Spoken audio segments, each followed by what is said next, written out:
सभी को नमस्कार। मैं ऋषिनाथ सक्सेना और आज आप सबका स्वागत करता हूं आपकी अपने YouTube channel fundamental classes Bareilly में। पहले मैं कल की बात कर लूं। कल हम लोगों ने लाइव क्लास लिया था, हिंदी का क्लास कल चला था और मुझे बहुत अच्छा लगा ये देखकर कि 1 घंटे जो है लाइव क्लास हिंदी का चला। 26 लोग हमको लाइव व्यू कर रहे थे, देख रहे थे मेरी क्लास को। मुझे पूरी उम्मीद है कि उन्हें समझ में आया होगा। बहुत आभार मैं उनका प्रकट करता हूँ 26 लोगों का जिन्होंने मुझे 1 घंटे तक देखा। उसके बाद भी लगातार व्यूज़ बढ़ रहे हैं, जैसा कि टीम हमें बता रही थी। 40 प्लस व्यू अभी तक हो चुके हैं उस वीडियो पे, मतलब आप लोग उसके बावजूद भी उसको देख रहे हैं। यहाँ आज मैं एक इम्पॉर्टेंट बात कर लूँ पहले आपसे। यहाँ मैंने अभी कुछ लिखा नहीं है क्योंकि आज हम कुछ नई बात करने वाले हैं। सबसे पहले मैं बात ये कर लूँ कि अभी आपको थोड़ी देर के बाद टीम आपको बता देगी, टीम के और मेंबर्स बता देंगे कि आरआरबी का कल IBPS आरआरबी का नोटिफिकेशन कल आ चुका है।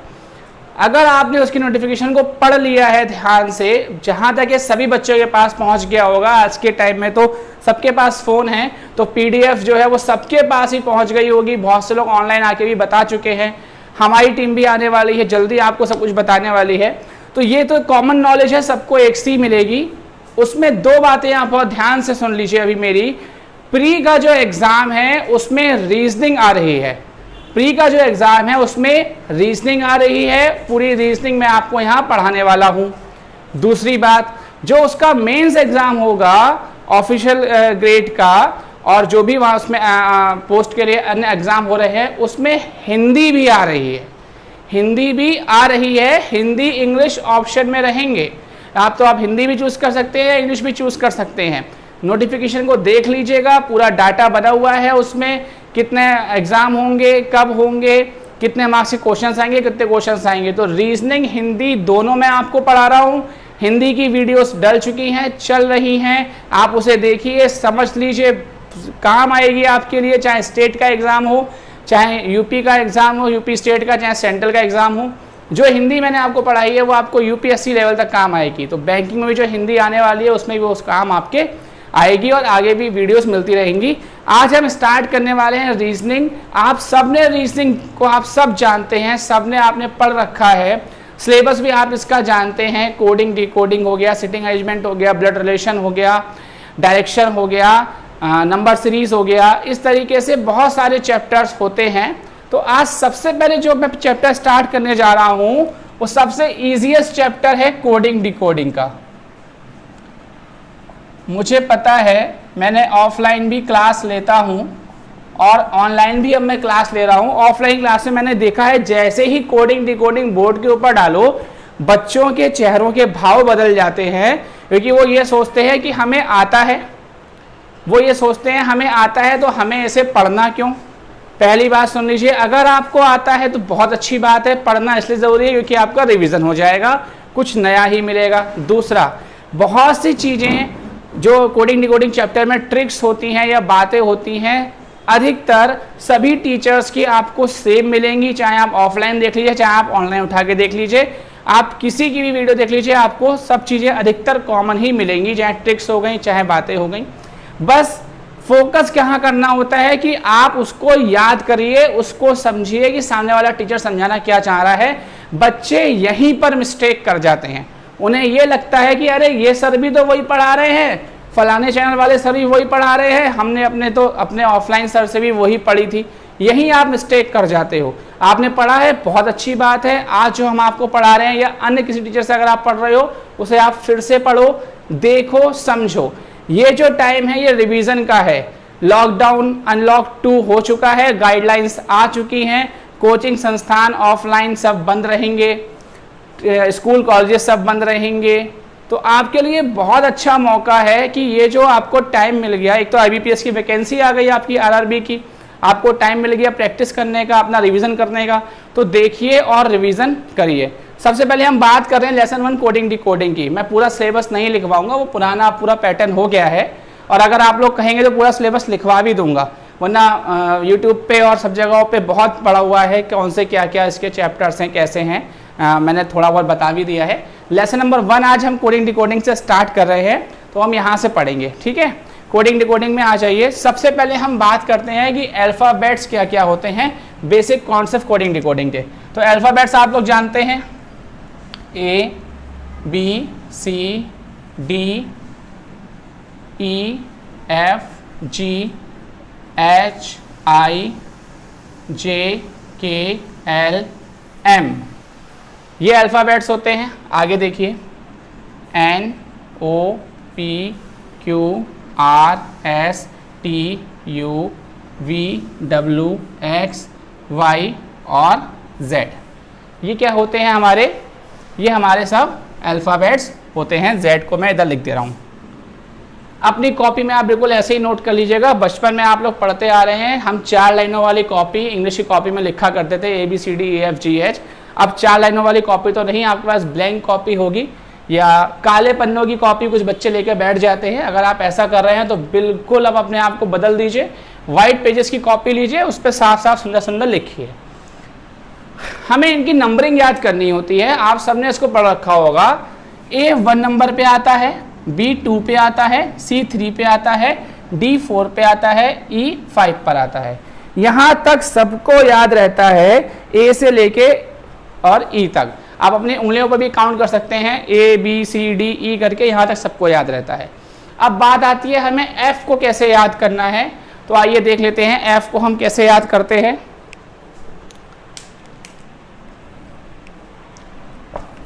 कॉपीज में नोट कर लीजिएगा अपनी सब लोग। F आता है 6 नंबर पे। F किस नंबर पे आता है? 6 नंबर पे। तो आप इसको कैसे याद कर सकते हैं? Fix 6, fix 6, F for fix, F for fix, S for 6। तो F फॉर फिक्स जो किस पे है? 6 पे फिक्स है। फिक्स 6, F किस पे फिक्स है? 6 नंबर पे। अब हम बात करते हैं G 7 नंबर पे। तो बहुत से टीचर्स ने आपको ये भी बताया होगा बच्चों की, देखो ये G है और इसमें 7 छिपा हुआ है, ये ऐसे करके मिटा दिया उन्होंने, बोले देखो ऐसे याद कर लो, ये G 7 हो गया। ये भी बिल्कुल सही बात है, G में 7 छुपा रहता है। अब हम आपको बता रहे हैं, आप उसको भी देखिए, याद करिए। G7 आपने सुना होगा जब आप लोग कॉम्पिटिशन एग्जाम्स दे रहे हैं, तो यहाँ पे एक क्वेश्चन पूछा जाता है, ग्रुप ऑफ 7 कंट्रीज कौन कौन सी हैं G7 के नाम से जिन्हें हम जानते हैं। ग्रुप ऑफ 7 कंट्रीज कौन कौन सी हैं? तो क्या हो गया ये? G7 group of 7 countries, G7 fix 6, G7 fix 6, F 6 number पे, G 7 नंबर पे, H 8 नंबर पे आता है। तो आप लोग रेलवे स्टेशन गए होंगे, रेलवे स्टेशन पे अगर आपने कभी क्लॉक देखी हो तो वो क्लॉक कभी भी अगर 8 बजाती है तो किस तरीके से 8 बजाएगी? ये H और 8 बजाने के लिए ये 8 हो गया। तो ऐसे आप याद कर सकते हैं H8 H8 H8 H8। अब I पे हम बात करते हैं। I आता है 9 नंबर पे। I कौन से नंबर पे आता है? 9 नंबर पे आता है। तो इसके लिए हम क्या बोल सकते हैं? I know। नो का मतलब होता है मैं जानता हूं, और अगर आप बोले I know you, तो ये 9 नंबर पे आ गया। I 9 नंबर पे, I 9 नंबर पे, I 9 नंबर पे। J 10 पे आता है, K 11 पे आता है। तो ये दोनों आपको एक साथ याद करने होंगे। कैसे आप याद करेंगे? देखिए, हाँ देखिए, जम्मू एंड कश्मीर में रोज 10-11 गोली चलती हैं। ये बात सही है। अब तो थोड़ा माहौल ठीक है, लेकिन फिर भी अभी भी जम्मू कश्मीर में रोज 10-11 गोली चल रही है। जम्मू में 10 चल रही हैं तो कश्मीर में 11 चल रही हैं। तो जे के आप एक साथ याद कर सकते हैं। जम्मू कश्मीर में रोज 10-11 गोली चलती हैं। अब हम बात करते हैं L 12 नंबर पे अगर आता है L, ये सब आपने लिख लिया होगा, है ना। तो मैं इसको यहाँ मिटा रहा हूँ क्योंकि जगह नहीं है, हम बोर्ड पे बात कर रहे हैं, तो इसे यहाँ मिटा रहा हूँ। ये आपने लिख लिया होगा, जम्मू कश्मीर में रोज 10-11 गोली चलती हैं।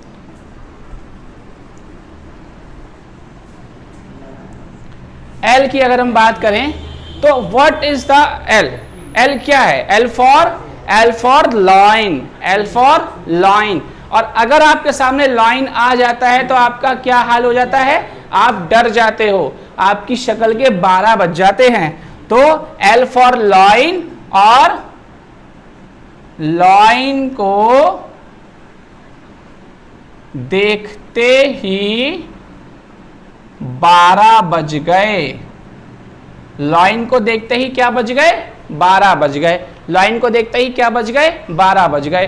L12, L12। अब हम बात करते हैं M की।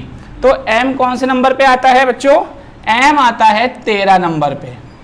M कौन से नंबर पे आ रहा है, M आ रहा है 13 नंबर पे। अब आप सबने कुरकुरे खाया होगा और कुरकुरे का ऐड भी देखा होगा। तो कुरकुरे के ऐड में कौन आता है, जूही चावला। जूही चावला आती है। हमारी टीम से हम पूछ रहे हैं कि कौन आता है, तो जूही चावला आता है। जूही चावला कहती है टेढ़ा है पर मेरा है, क्या, कुरकुरे। तेरा है पर मेरा है, हमने टेढ़ा को तेरा बोल दिया। तो M क्या हो गया, M फॉर मेरा, और तेरा T फॉर तेरा। मेरा है पर तेरा है, तो M तेरा, M तेरा, M तेरा, M तेरा। आगे हम बात करते हैं अब N। N सबको याद रहता है, M 13 पे है, तो N कौन से नंबर पे होगा, N आपका होगा 14 पे। ठीक है, अब हम बात करते हैं O, P, Q, R, S की हमें बात करनी है। तो देखिए सबसे पहले हम बात कर लेते हैं P की।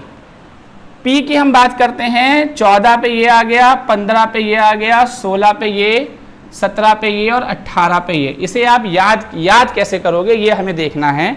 तो सबसे पहले O और R को एक साथ ले लीजिए। किसे किसे, O और R को क्या ले लीजिए, 15 से 18 साल के बच्चे। O 15 पे आ गया, R 18 पे आ गया, छोटा सा S लगा दो। ORS पीते हैं, और ORS हमें गर्मी में शक्ति देता है, हमें लूज मोशंस नहीं होते हैं। तो 15 से 18 साल के बच्चे ORS पीते हैं। 15 से 18 साल के बच्चे क्या पी रहे हैं, ORS पी रहे हैं। तो O और R आपने एक साथ याद कर लिया। अब हम बात करते हैं P और Q की। तो देखिए P फॉर क्या होता है, P फॉर होता है प्रिंस, और प्रिंस की क्या एज है, 16 साल। और Q फॉर क्या होता है, क्वीन, और क्वीन की क्या एज है, 17 साल। तो P फॉर प्रिंस, प्रिंस 16 साल का है, Q फॉर क्वीन, क्वीन 17 साल की है। तो क्वीन बड़ी है इसलिए शादी नहीं हो सकती है। ठीक है, तो क्वीन हमेशा बड़ी रहेगी किससे, प्रिंस से, तो इनकी शादी नहीं हो पा रही ना। आगे हम बात करते हैं S और T को हम एक साथ लेंगे। देखिए S आता है 19 पे और T आता है 20 पे। अब दो तरीके हैं, T20 मैच होता था, आपने उसको सुना भी है, T20 match, T20 match, T20, T20। तो आप T20 करके इसको याद कर सकते हैं। T से पहले S आता है तो 1 माइनस कर दीजिए 20 में, तो S 19 पे हो गया। तो ये आपका हो गया T20 और S 19। दूसरा क्या है देख लीजिए, दूसरा है आपका ST SC में 19-20 का फर्क है। फर्क है SC ST में कितने का फर्क है, 19-20 का। S में 19 का और यहाँ T में 20 का, तो 19-20 का फर्क है। अगर ये आपको उल्टा लग रहा है तो आप ऐसे लिख लीजिए, SC ST, S 19 T 20, SC ST में 19-20 का फर्क है। या मैंने क्या बताया, T20 मैच याद कर लीजिए, T20 में से 1 माइनस कर दीजिए और यहाँ पर आपका आंसर आ जाएगा। अब हम बात करते हैं U की। U का लिए क्या आता है, देखिए U आपका आता है 21 नंबर पे। कितने नंबर पे आता है, 21। बोलने में कुछ कुछ याद आ रहा होगा बच्चों को, वीडियो में सुना होगा आपने। U 21 नंबर पे आता है। You gave me a kiss, बोले हो ना कभी, You give me a kiss, You give me a kiss। तो 21 को जब आप जल्दी से बोलोगे तो क्या आवाज आएगी? 21। You give me 21, you give me 21, you give me 21। ठीक है, तो यू कौन सा नंबर पे हो गया? 21 नंबर पे हो गया। अब हम बात करते हैं आगे वी की। वी हमारा कौन सा नंबर पे आता है? वी आता है हमारे 22 नंबर पे। अच्छा, वी माने आप सब जानते हो क्या होता है? वी माने 2। हाँ, ऐसा वाला वी लिखते हैं ना, वी माने 2 लोग होते हैं। ठीक है, तो यहां पर वी का मतलब क्या हो गया? इस वी का मतलब क्या हो गया? हम 2 और हमारे 2, हम 2 हमारे 2, वी पति पत्नी हम और हमारे 2 बच्चे, तो हम 2 और हमारे 2। ठीक है, तो वी हो गया 22। अब हम बात करते हैं डब्लू पे। डब्लू आता है 23 नंबर पे, एक्स 24 नंबर पे, वाई 25 नंबर पे आता है और जेड आता है बच्चों आपका 26 नंबर पे।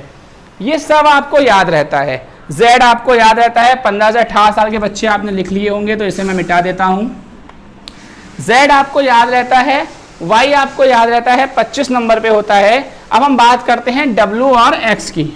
तो देखिए, हमारे पास पूरे दिन में कितने घंटे होते हैं? 24 घंटे होते हैं।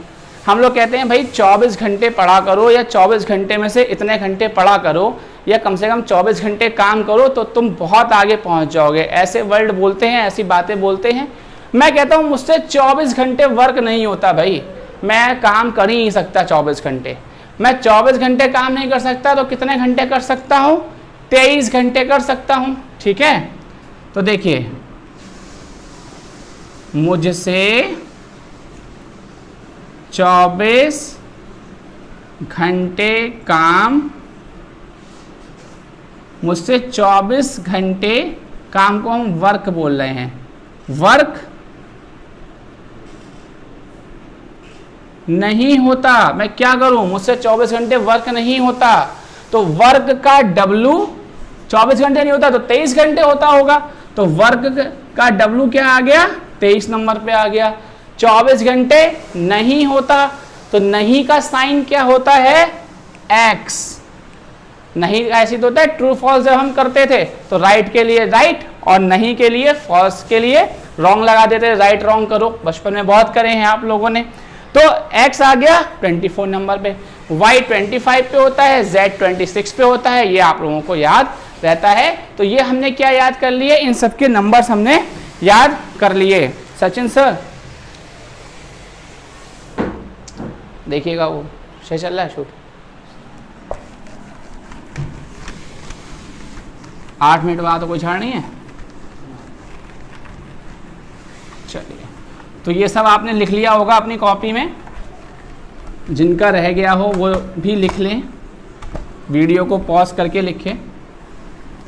ठीक है, अब हम बात करते हैं एक और छोटी सी आपको मैं ट्रिक बता देता हूं। ये सब ट्रिक आप जानते होंगे, आपने पढ़ी भी होंगी कहीं ना कहीं।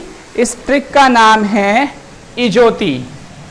आपकी कोई फ्रेंड है ज्योति जिसका नाम हो, अब आप उसके आगे ई लगा दो।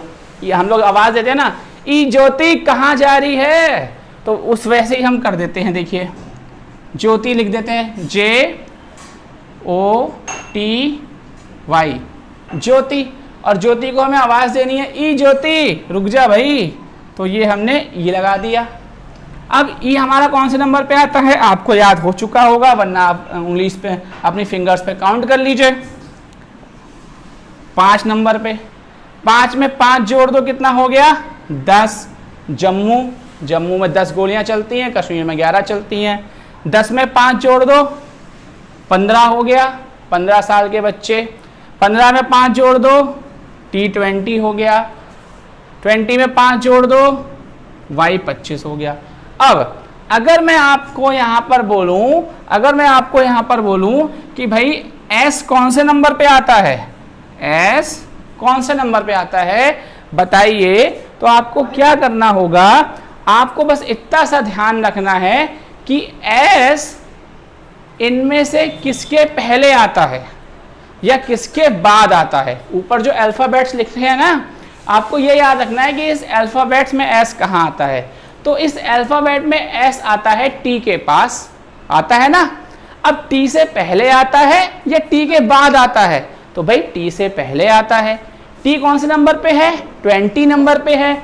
एस उससे पहले आता है, तो एस का नंबर क्या हो जाएगा? एस का नंबर हो जाएगा 19। हो गया 19। देखिए अब आपको मैं एक और देता हूं छोटा सा, बताइए क्या दे दूं? मैं आपको दे देता हूं एल। बताइए एल कौन से नंबर पे आता है? तो देखिए सबसे पहले क्या देखना है कि एल जो है वो इनमें से किसके करीब आता है।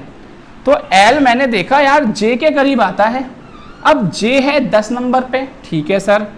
एल जो है जे के बाद आता है, जे के एल, ठीक है। जे 10 नंबर पे है और एल उसके 2 नंबर के बाद आ रहा है, तो जे 10 पे और एल हो गया 12 पे। वरना आप ये भी याद रख सकते हैं कि लाइन को देखते ही क्या बज गए? 12 बज गए, तो एल 12 पे हो गया। समझ में आ गया? ऐसे ही मैं आपको एक और देता हूं, मैं आपको क्या देता हूं? मैं आपको देता हूं डब्लू। अब आपको सबसे पहले ये देखना है कि डब्लू ऊपर वाले अल्फाबेट्स में से किसके करीब आ रहा है।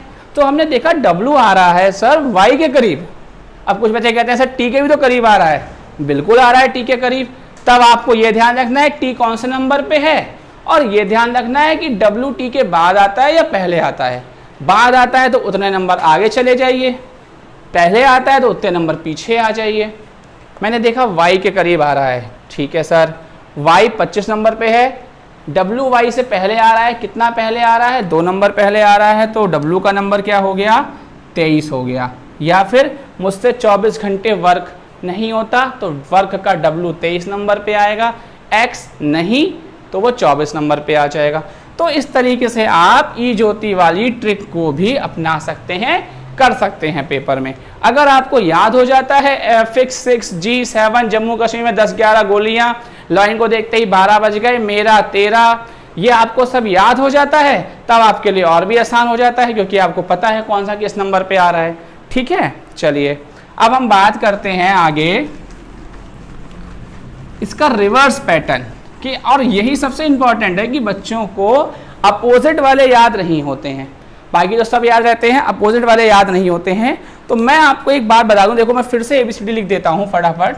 ABCDEFGHIJKLM। अब मुझे जो N लिखना है वो N मैं यहाँ से नहीं लिखकर यहाँ से लिख रहा हूँ, NOPQRSTUVWXYZ। अब तो आपको नंबर याद हो ही चुके होंगे, आप नंबर पुट कर लीजिए। 1 26 2 25 3 24 4 23 5 22। देखिए वैसे ही आ रहा है ना। अब चाहे ई ज्योति से करके देख लो, या हम दो हमारे दो कर लो, या मुझसे वर्क नहीं होता तो कर लो, या यू गिव मी 21 कर लो, तो फिक्स 6 हो गया। T20 का मैच था तो G7 ग्रुप की मीटिंग भी थी, ठीक है। S19 था तो H हमने 8 कर दिया, R हमारा I हमारा 9 था तो R हमारा 18 हो गया। रानी हमारी 17 साल की थी तो जम्मू में हमारी 10 गोलियां चल रही थी। प्रिंस हमारा 16 साल का था तो कश्मीर में भी हमारी 11 गोलियां चल गई। ओ हमारा 15 साल का हो गया, हम ORS पीते थे तो लाइन को देखते ही हमारे 12 बज रहे थे। N हमारा 14 था तो कुरकुरे का मेरा 13 हो रहा था। देखो कितनी आसानी से याद हो गया। ये कैसे, मुझे कैसे याद हुआ है ये मैं सही बताऊं आपको, क्योंकि मैं रोज इसको पढ़ता था और रोज मैं इसको देखता था। कोशिश करी कि माइंड में बैठ जाए तो मुझे ये याद हो गया। अब देखो रिवर्स, तो रिवर्स वाले अल्फाबेट्स का सबसे बढ़िया तरीका क्या है? अगर रिवर्स अल्फाबेट है तो उनका जो सम होता है वो हमेशा 27 होता है। देखो क्या है सम? 27। रिवर्स अल्फाबेट का या रिवर्स नंबर का कोडिंग डिकोडिंग में जो सम होता है वो 27 होता है। 26 + 1 27, 25 + 2 27, या 2 + 25 27, 24 + 3 27, 23 + 4 27, 5 + 22 27 होता है। और 27 में 5 प्लस कर दो, सॉरी 22 में 5 प्लस कर दो तो अभी 27 होता है। 21 में 6 प्लस करो 27 होगा, और 6 में 21 प्लस करो तो अभी 27 होगा। तो यहाँ पर ये बात प्रूफ हो रही है कि अल्फ़ाबेट, अपोजिट अल्फ़ाबेट्स को अगर हम सम करते हैं तो उनका सम 27 होता है। समझ में आ गया। एक और तरीका ये बताऊंगा इसे याद करने का। मैं जानता हूँ आप लोग सोच रहे होंगे अरे सर हम काम आप प्लस करके देखते रहेंगे, कैसे क्या करते रहेंगे, तो मैं एक और तरीका भी बताऊंगा, ये भी बताऊंगा इस पे क्वेश्चन कैसे आते हैं, कितने प्रकार के आते हैं। ठीक है, चलो फटाफट अपनी कॉपीज में लिखते रहो, तब तक मैं एक गिलास पानी पी लेता हूँ।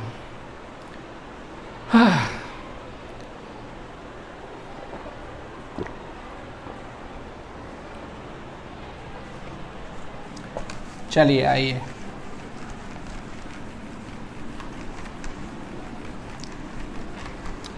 अब मैं आपके सामने एक कहानी लिखने जा रहा हूँ। मुझे पता है ये कहानी भी आप लोगों ने सुनी होगी, बहुत सारे टीचर्स ने भी सुनाई होगी, आपने सुनी भी होगी, तो हम उसी कहानी को पढ़ रहे हैं। हम कहानियाँ तो बहुत सुनते हैं, उन्हें याद नहीं रखते। क्यों याद नहीं रखते? क्योंकि हम रिवाइज ही नहीं करते।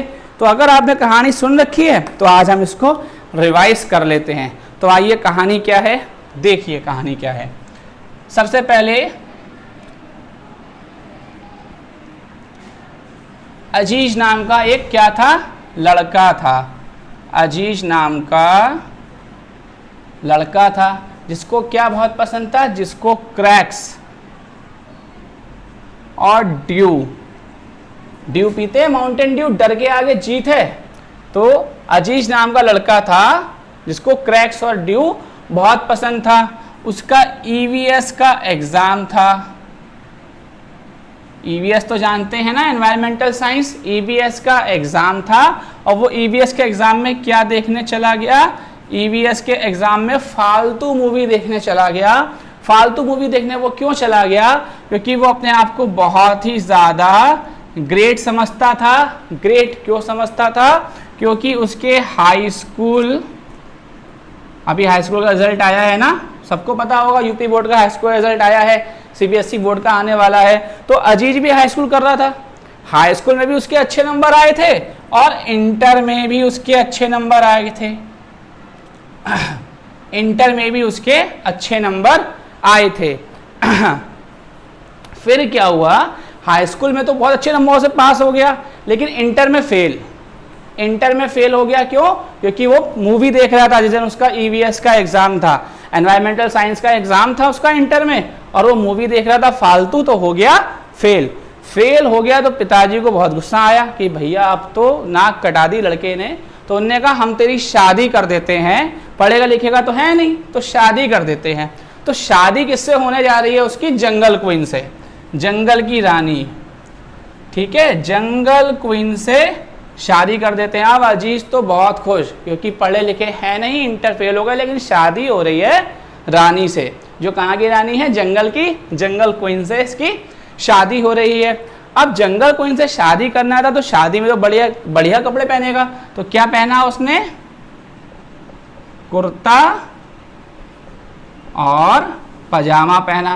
कुर्ता पजामा पहनने के बाद बोला पैरों में भी तो कुछ अच्छा सा होना चाहिए, तो उसने पहने लोटो के जूते, लोटो के शूज पहने, और लोटो के शूज पहन के क्या बन गया हमारा भाई अजीज? बन गया जेंटलमैन। क्या है इस कहानी का समरी, इस कहानी का सार क्या है? देख लीजिए कि अजीज नाम का, पहले तो याद करिए, अजीज नाम का लड़का था जिसको क्रैक्स और ड्यू बहुत पसंद था। ईवीएस का एग्जाम था, ईवीएस के एग्जाम में फालतू पिक्चर देखने चला गया, क्योंकि अपने आप को बहुत महान समझता था। महान क्यों समझता था? हाई स्कूल में अच्छे नंबर आए थे। इंटर में फेल हो गया था, क्योंकि इंटर में ईवीएस का एग्जाम था उसका, पिक्चर देखने चला गया तो फेल हो गया। फेल हो गया इंटर में, पिताजी बोले जंगल क्वीन से तेरी शादी कर दूंगा। जंगल क्वीन से शादी पे अजीज मन ही मन बड़ा मुस्कुरा रहे थे, क्योंकि फेल तो हो चुके थे लेकिन शादी हो रही थी, तो बड़ा मुस्कुरा रहे थे। बोले मैं कुर्ता पजामा पहनूंगा, कुर्ता पजामा पहना दिया गया। बोले जूते भी तो पहनने हैं मेरे को, तो जूते उन्होंने ब्रांडेड पहने, लोटो के जूते, और लोटो के जूते पहन के अजीज भैया एकदम जेंटलमैन हो गए। तो क्या है यहाँ पर देखिए, ए और जेड, ए का अपोजिट जेड और जेड का अपोजिट ए। अब आपको याद भी हो गया होगा, ए आता है हमारा 1 नंबर पे और जेड आता है हमारा 26 नंबर पे। अगर आप इन दोनों को प्लस करेंगे, दोनों अपोजिट अल्फाबेट हैं, दोनों को प्लस करेंगे तो सम कितना हो जाएगा, 27 हो जाएगा। तो ये आपका क्या हो गया, ये आपका रिवीजन भी हो गया, जो मैंने आपको पीछे बताया था कि दो अपोजिट लेटर्स का सम 27 होता है। तो ए का अपोजिट जेड, जेड का अपोजिट ए, बी का अपोजिट वाई। अब मैं आपसे पूछूं बी कौन से नंबर पे है, तो बी 2 नंबर पे है। वाई कौन से नंबर पे है, वाई 25 नंबर पे है।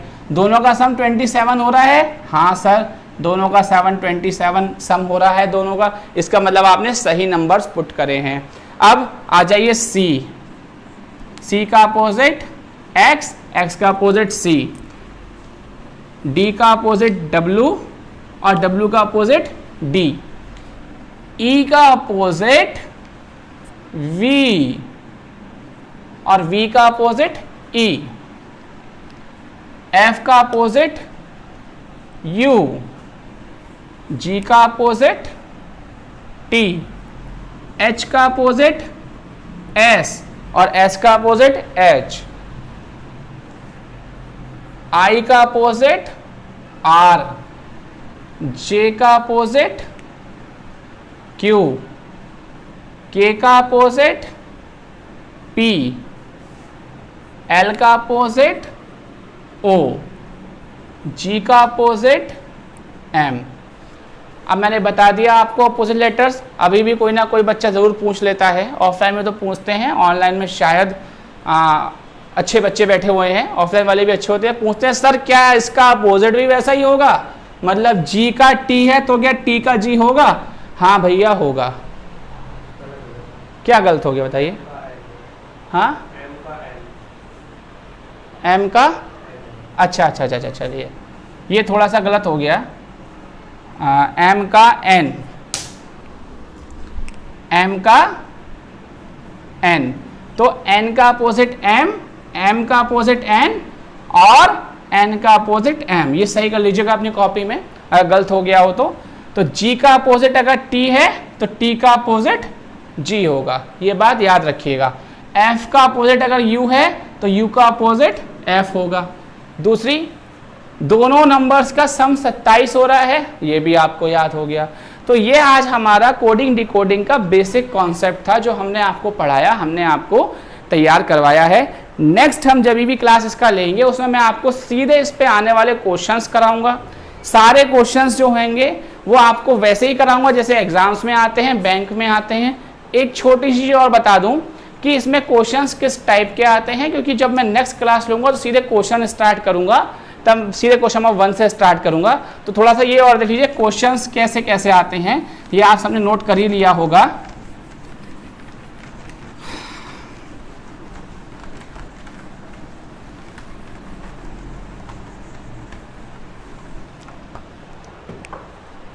हाँ जी, तो सबसे पहले देखिए इसमें आते हैं, एक तो क्वेश्चन आपका आता है लेटर कोडिंग का। किसका? Letter coding. दिख रहा है सबको? डार्क चला है, मार्क कर देखिए।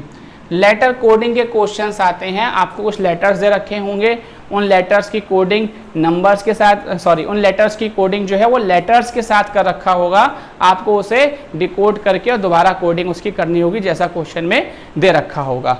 दूसरा, इसमें किस टाइप के क्वेश्चंस आते हैं? Number coding. नंबर कोडिंग के क्वेश्चंस कैसे होते हैं? आपको अल्फाबेट का कोई नंबर दे रखा होगा और आपको उसको डिकोड करके दोबारा कोड करना होगा जैसा कि उन्होंने प्रश्न में कहा होगा, तो उसे हम नंबर कोडिंग कहते हैं। तीसरे हमारे क्वेश्चंस आते हैं मिक्स कोडिंग के। मिक्स कोडिंग में लेटर कोडिंग और नंबर कोडिंग दोनों मिक्स होते हैं, यहाँ से क्वेश्चंस बनते हैं। पेपर में इन्हीं तीनों जगहों से क्वेश्चंस आते हैं। कैसे आते हैं, क्या आते हैं, कैसे उनको करा जाएगा, क्या सेकंड्स में अप्रोच होगी सॉल्व करने की, ये सब मैं आपको सिखाऊंगा और आपको बताऊंगा। दूसरी बात यहाँ ध्यान रखिएगा, कोई भी चैप्टर या कोई भी सब्जेक्ट आप पढ़ रहे हैं वो सबसे पहले डिपेंड करता है आपके रिवीजन के ऊपर, आपकी मेहनत के ऊपर। आप जितना ज़्यादा चीज़ों को रिवीजन करेंगे, जितना ज़्यादा मेहनत करेंगे, गलतियां होने के चांसेस बहुत कम हो जाते हैं। तो आज जो भी हमने बेसिक आपको बताया है कोडिंग डिकोडिंग का, ये आपको पढ़ना है रिवीजन करना है। नेक्स्ट क्लास हम जब भी आएंगे आपको बता दिया जाएगा, जहाँ तक है कल या परसों में नेक्स्ट क्लास हो जाएगी इसकी, आपको बता दिया जाएगा। आपको तब तक लेटर कोडिंग, नंबर कोडिंग और मिक्स कोडिंग के क्वेश्चंस देख के रखने हैं। जो नहीं आए उन्हें कमेंट बॉक्स में कमेंट करना है, जो क्वेश्चंस मुझसे पूछने हैं वो कमेंट करने हैं। जितना भी बेसिक आज समझाया है, ज्योति को समझाया, नंबर्स याद करना समझाया, कौन सा अल्फ़ाबेट किस नंबर पे आता है ये आपको याद करना है। ये सारा काम आपका होमवर्क है। चलिए मिलते हैं नेक्स्ट क्लास में, तब तक घर में रहें, सुरक्षित रहें, सेफ रहें, अपना ध्यान रखें। बाय।